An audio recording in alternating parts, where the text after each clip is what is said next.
ahora ir con Paco. Esto que informa Jaime nos lo amplía a lo que ya nos estaba planteando también Vicente desde temprano en el primer receso que pudo informarnos sobre esta audiencia de Genaro García Luna. Y hay muchas cosas que me llaman la atención de lo que también nos amplía aquí Jaime, querido Paco. El hecho de que la fiscal quiera poner a Genaro García Luna como una persona inteligente cuando en la realidad pues es un tipo astuto, siempre lo ha sido. Me pongo a pensar precisamente en los grandes capos de la mafia aquí en Estados Unidos, los capos italianos, cómo es que, pues no sé, vamos, no hablaban ni italiano ni inglés, punto número uno, tenían un conocimiento muy escaso, pero consiguieron incrementar sus imperios criminales hasta sus últimas consecuencias, lo que se le llama acá en Estados Unidos street smart, ¿no? Y en efecto, ahí en los argumentos finales de la fiscalía, pues se habla de cómo es que la fiscal asegura que toma a un criminal para identificar a otro criminal.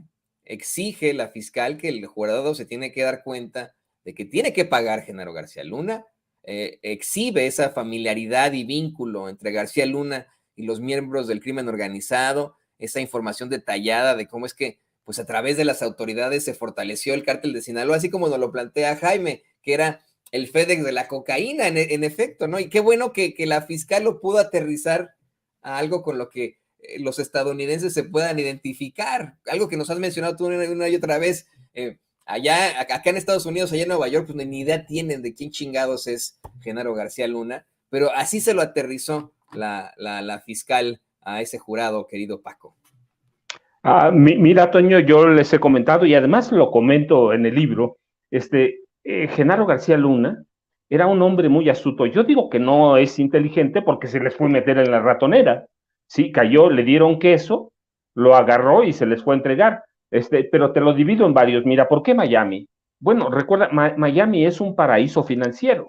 Después de Nueva York, a mí no se me ocurre pensar en otra ciudad de Estados Unidos más que Miami, porque tiene entradas para toda América Latina, para toda, a donde tú quieras ir desde Miami, y bueno, su operación financiera es muy alta, no como Nueva York, pero alguna vez he pensado, 4 años viví en Miami como corresponsal de Notimex, y lo que yo les explicaba es que es la comunidad, la ciudad más latina de Estados Unidos, y que puedes hacer todo, desde lavar dinero hasta todo lo que valga. Tienes todas las comodidades y estás a la vuelta de la esquina de Chile, de México, a donde vayas, a donde vayas. Por eso Miami es un punto neurálgico, no ahora, desde que lo descubrió la comunidad cubana a fines de los 50 y después de la revolución, cuando fueron para allá. En Miami puedes sobrevivir sin hablar inglés. Hay eventos enteros y calles enteras, no solo la calle 8, que es la mítica, hay calles enteras a las que tú vas y puedes hablar español, el que tú quieras, cubano, venezolano, el que tú quieras, mexicano, en Homestead, ¿sí? Puedes hacerlo, ¿sí? Puedes sobrevivir una persona como Genaro García Luna, que es muy limitada de comunicación. Así que Miami es por ese lado. Y luego por el otro, astuto, sí, inteligente no, astuto sí, porque no se las habría ido a entregar.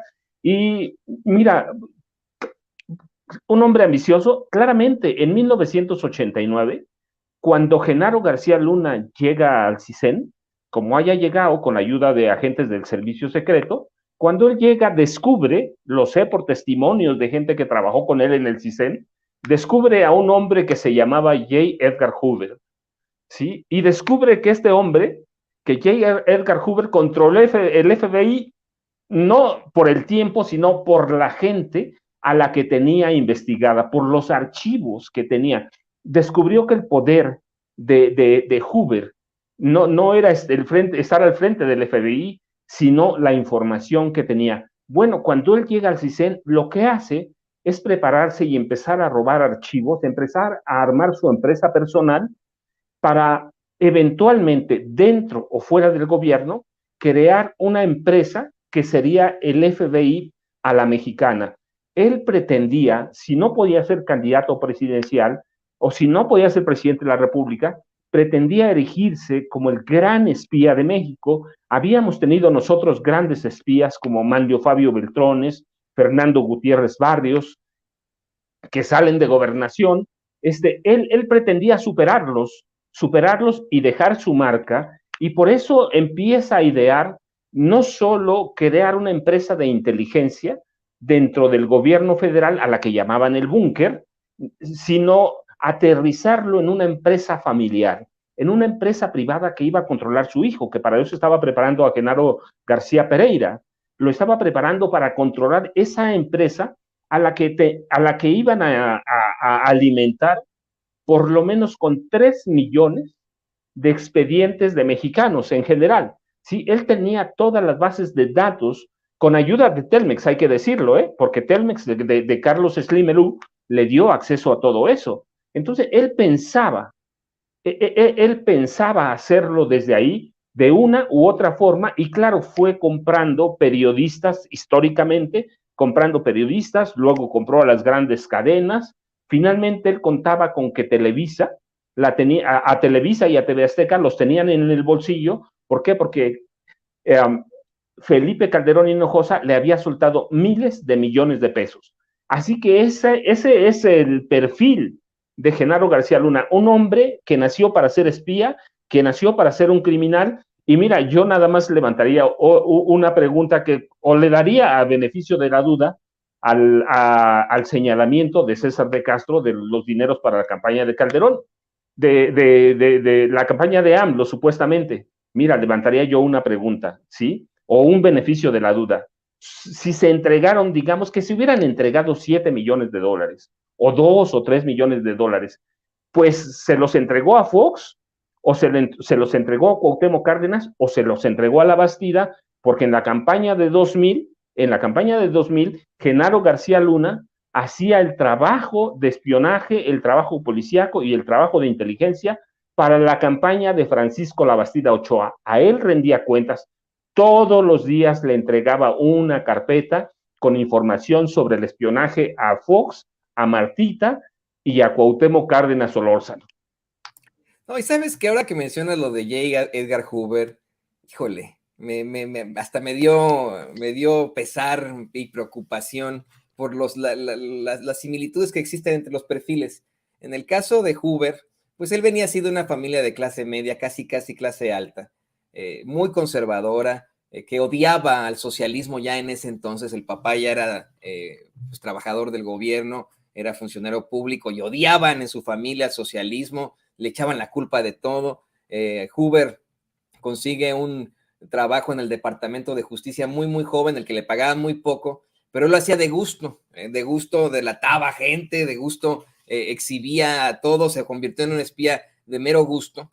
Y en todo caso, es a quien le tendríamos que adjudicar aquí en los Estados Unidos esa búsqueda y esa persecución absoluta a las ideas de izquierda, a esa cacería de brujas que se hizo a los supuestos comunistas que vivían aquí en los Estados Unidos en la década de los 50 y los 60, a que todavía en las entrevistas para la ciudadanía o para la residencia le pregunten a uno, ¿es usted comunista? ¿No? A él se lo debemos, puesto que él fue el que estableció este espionaje mediante su propia ideología, espionaje aquí en Estados Unidos, redadas en contra de precisamente personajes de la izquierda, algo que era verdaderamente preocupante. Yo me pregunto, ¿qué pasaría, qué hubiera pasado si Genaro García Luna se hubiera consolidado como alguien como J. Edgar Hoover? Porque él trae otro tipo de ideología. La ideología de Hoover era antisocialista, antiizquierda y de ultraderecha. La ideología de Genaro García Luna sí era de ultraderecha, pero tirándole hacia un régimen criminal.